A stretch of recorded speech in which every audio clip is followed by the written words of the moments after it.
ਬਾਜੀ ਕੀ ਹਾਲ ਜੇ? ਠੀਕ ਹੋ? ਹੋਰ ਅੰਮਾ ਜੀ ਤੁਸੀਂ ਸੁਣਾਓ? ਤਬੀਅਤ ਠੀਕ ਆ ਜੀ? ਅੱਛਾ, ਮੈਨੂੰ ਨਾ ਇੱਕ ਅੰਮਾ ਨੇ ਐਡਰੈਸ ਦਿੱਤਾ ਤੁਹਾਡੇ ਘਰ ਦਾ, ਤੇ ਉਹ ਕਹਿੰਦੇ ਸੀਗੇ ਕਿ ਇਹਨਾਂ ਦੇ ਘਰ ਦੇ ਵਿੱਚ ਰਹਿਣ ਨੂੰ ਕੋਈ ਜਗ੍ਹਾ ਨਹੀਂ ਹੈਗੀ, ਕੋਈ ਤੰਬੂ ਸ਼ੰਬੂ ਲਾਏ ਆ, ਉੱਥੇ ਰਹਿੰਦੇ ਤੁਸੀਂ?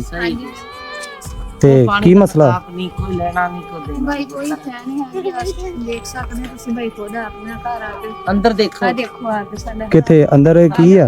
कोई भी अंदर आ जाओ ਨਹੀਂ ਤੁਸੀਂ ਇੱਥੇ ਹੀ ਮੈਨੂੰ ਦੱਸ ਦਿਓ। आके देखो तो सही भाई एक मिनट ਦੇਖੋ ਤਾਂ मेहरबानी आके देखो हालात ਦੇਖੋ ਦੇਖੋ साडा ना वाशरूम ना पानी भी उधरों भरी ਅੱਛਾ, ਇੱਥੇ ਰਹਿੰਦੇ ਤੁਸੀਂ? हां जी हुन सब कुछ पट के ना बाहर ले जाना ਅੱਛਾ, ਇਹ ਸਾਰਾ ਕੁਝ ਇੱਧਰ ਬਾਹਰ ਰੱਖਣਾ? हां जी किसी दी जगह ਤੇ ਉਹਦੇ ਵਿੱਚ ਸਾਨੂੰ ਉੱਥੇ ਬੈਠਣ ਨੂੰ ਜਗ੍ਹਾ। ਇੱਥੇ ਕੀ ਮਸਲਾ ਬਣਿਆ? ਇੱਥੇ ਭਾਈ ਨਵਾਹਾ ਹੀ ਬੱਚਿਆਂ ਦੀ ਛੋਟੇ ਬੱਚਿਆਂ ਦੀ ਲੜਾਈ ਹੈ। ਮੈਂ ਆਪਣਾ ਡਿਵੋਰਸ ਲਈ ਹੋਈ ਹੈ, ਮੈਨੂੰ ਮਾਰ ਦੇ ਇਸ ਕਰਕੇ। ਅੱਛਾ, ਮਾਰਦੇ ਤੁਹਾਨੂੰ? ਹਾਂਜੀ ਤੇ ਇਹ ਕੀ ਕਿਰਾਇਆ ਕਰੂਆ ਤੁਹਾਡੇ ਕੋਲ ਫੋਨ ਨਹੀਂ ਹੋ ਪਾ ਰਿਹਾ? ਹਾਂਜੀ ਕਿਰਾਏ ਬਿੱਲ ਦੁੱਖੋਂ ਫਿਰ ਮੈਂ ਇੱਥੇ ਬੈਠੀ ਸੀ।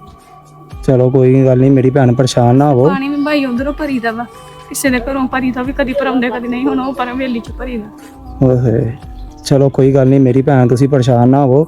ਮੈਨੂੰ ਇੱਕ ਅੰਮਾ ਨੇ ਤੁਹਾਡੇ ਘਰ ਦਾ ਐਡਰੈਸ ਦਿੱਤਾ ਸੀਗਾ, ਬਲਕਿ ਮੈਨੂੰ ਵਿਖਾ ਕੇ ਗਏ ਆ। ਠੀਕ ਉਹ ਪਿੱਛੋਂ ਮੁੜ ਗਏ ਸੀਗੇ ਤੇ ਮੈਨੂੰ ਕਹਿੰਦੇ ਪੁੱਤਰ ਆ ਘਰ ਆ। ਸਹੀ। ਤੇ ਨਾ ਮੇਰੀ ਭੈਣ ਪਰੇਸ਼ਾਨ ਨਾ ਹੋਵੋ, ਤੁਸੀਂ ਚੁੱਪ ਕਰੋ। ਆ ਬੱਚੇ ਮਾਸ਼ਾਅੱਲਾ ਕਿੰਨੇ ਬੱਚੇ ਤੁਹਾਡੇ? ਮੇਰੇ 3 ਬੇਟੇ, ਅੱਛਾ 3 ਬੱਚੇ ਆ, ਇੱਕ ਬੇਟੀ ਹੈ, 2 ਬੇਟੀਆਂ ਵਾ, ਇੱਕ 14 ਸਾਲ ਦੀ ਕੰਮ ਤੇ ਗਈ ਹੈ। ਮੈਨੂੰ ਬੜਾ ਅਫਸੋਸ ਹੋਇਆ ਕਿ ਤੁਸੀਂ ਇਸ ਤਰ੍ਹਾਂ ਗੁਜ਼ਾਰਾ ਕਰਦੇ ਹੋ, ਉਹ ਵੀ ਤੁਸੀਂ ਕਹਿੰਦੇ ਇਹ ਚੀਜ਼ ਚੁੱਕ ਕੇ ਬਾਹਰ ਲੈ ਜਾਣੀ ਹੈ ਕਿਤੇ। ਹਾਂਜੀ ਉੱਥੇ ਬਾਹਰ ਇੱਧਰ ਆ ਜਾਓ ਤੇ ਤੁਸੀਂ। ਗਰਮੀ ਸਰਦੀਆਂ ਉੱਥੇ ਹੀ? ਹਾਂਜੀ ਭਾਈ ਅਸੀਂ ਉੱਥੇ ਸੜਕ ਤੇ ਗਰਮੀਆਂ ਨੂੰ ਟਾਈਮ ਪਾਸ ਕਰੀਦਾ। ਰਾਤ ਨੂੰ ਵੀ ਉੱਥੇ ਲੋਕੀ ਪੱਖਿਆਂ ਤੇ ਰਹਿੰਦੇ ਨੇ, ਉੱਥੇ ਬਾਹਰ ਰਹਿੰਦੇ ਨੇ। ਇੱਥੇ ਬਾਹਰ ਆ ਜਗ੍ਹਾ ਤੇ? ਇਹ ਪੱਟ ਕੇ ਨਾ ਸਾਰਾ ਕੁਝ ਅਸੀਂ ਇੱਥੇ ਰੱਖਣਾ, ਇੱਥੇ ਰੱਖਣਾ। ਆਹ ਕਿਸੇ ਦੀ ਪਲਾਟ ਆ, ਕਿਸੇ ਦੀ ਜਗ੍ਹਾ ਹੈ ਵੀ, ਅਸੀਂ ਹੁਣ ਉਹ ਉਧਰੋਂ ਪਾਣੀ ਭਰ ਕੇ ਲਿਆ ਕੇ ਤੇ ਇੱਥੇ ਮਿੱਟੀ ਸਿਰ ਤੇ ਸੁੱਟ ਕੇ ਤੋਂ ਕਦੀ ਉੱਥੋਂ ਚੱਕ ਕਦੀ ਉੱਥੋਂ ਇੱਥੇ ਬਣਾਉਣਾ। ਹੋਏ ਹੋਏ, ਗੁਜਾਇਸ਼ ਹੀ ਨਹੀਂ, ਬਿੱਲ ਕਿਰਾਏ ਦੀ ਡਿਵੋਰਸ ਲਈ ਹੈ, ਮੀਆਂ ਨੂੰ ਡਿਵੋਰਸ ਦਿੱਤੀ। ਮੇਰੀ ਭੈਣ ਸਾਰਿਆਂ ਨਾਲੋਂ ਪਹਿਲੇ ਨੰਬਰ ਤੇ ਤੁਸੀਂ ਪਰੇਸ਼ਾਨ ਨਹੀਂ ਹੋਣਾ। ਅੱਲਾਹ ਪਾਕ ਜਿਸ ਹਾਲ ਦੇ ਵਿੱਚ ਹੀ ਰੱਖੇ, ਸ਼ੁਕਰ ਅਲਹਮਦੁਲਿल्लाह ਕਰਨਾ ਚਾਹੀਦਾ। अल्लाह पाक फरमाते हैं कुरान पाक दे विच कि जिसको हमने बहुत दिया है वो ये ना समझे कि हम उससे खुश हैं, और जिसको हमने नहीं दिया वो ये ना समझे कि उससे नाराज़ हैं। असल में ये दोनों के ऊपर आजमाइश है, तो एक मेरी भैन आजमाइश ही होंदी है। इन्हू सबर शुकर करके इन्हू कड्डो। सारे नालों पहले नंबर ते मेरी भैन मैं सूट लैके आया सीगा, ते आ माशाल्लाह सूट फड़ो तुसी अपना, ठीक है। उस तो बाद ना एक मानत आई है तुहाडी, ये आई बड़ी दूरों। भाई मेहरबानी है। आ फड़ो मेरी भैन, आ 5000 रुपया। ते अम्मा री भी बेवा वा? हाँ जी। घर कोई नहीं कमाने वाला अम्मा जी? ਤੇ ਤੁਸੀਂ ਭਰਾ ਕੋਲ ਕਿਸੇ लो अम्मा जी आ तुसी रखो, ठीक है। ये 5000 रुपया ਤੁਹਾਡੇ ਵਾਸਤੇ ਆਇਆ ਵਾ, 5000 रुपया ਤੁਹਾਡੇ ਵਾਸਤੇ ਆਇਆ।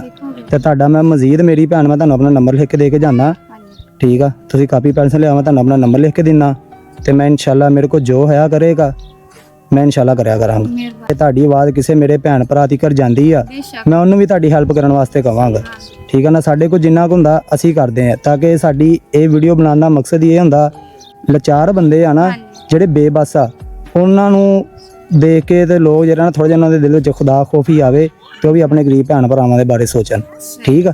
ਮੇਰੀ ਭੈਣ ਪਰੇਸ਼ਾਨ ਨਾ ਹੋਵੋ। ਮਾਸ਼ਾਅੱਲਾ ਨਿੱਕੇ ਨਿੱਕੇ ਬੱਚੇ ਆ, ਮੇਰੇ ਕੋਲ ਉਹਨਾਂ ਪੈਸੇ ਨਹੀਂ ਹੈਗੇ, ਫਿਰ ਵੀ ਤੁਸੀਂ ਆ ਲਓ, ਮੇਰੇ ਕੋਲ ਜੋ ਹੈਗੇ ਤੁਸੀਂ ਰੱਖ ਲਓ,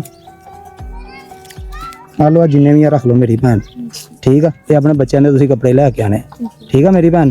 ਪਰੇਸ਼ਾਨ ਬਿਲਕੁਲ ਨਹੀਂ ਹੋਣਾ ਹੈਗਾ, ਠੀਕ ਆ। ਰੋਣਾ ਬੰਦ ਕਰੋ, ਅੱਲਾਹ ਪਾਕ ਇਨਸ਼ਾਅੱਲਾ ਆਸਾਨੀਆਂ ਪੈਦਾ ਕਰੇਗਾ ਤੁਹਾਡੇ ਵਾਸਤੇ।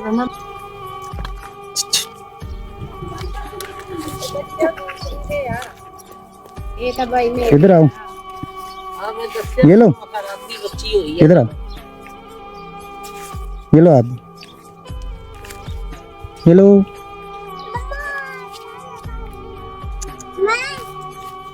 ये लो बेटा, चलो।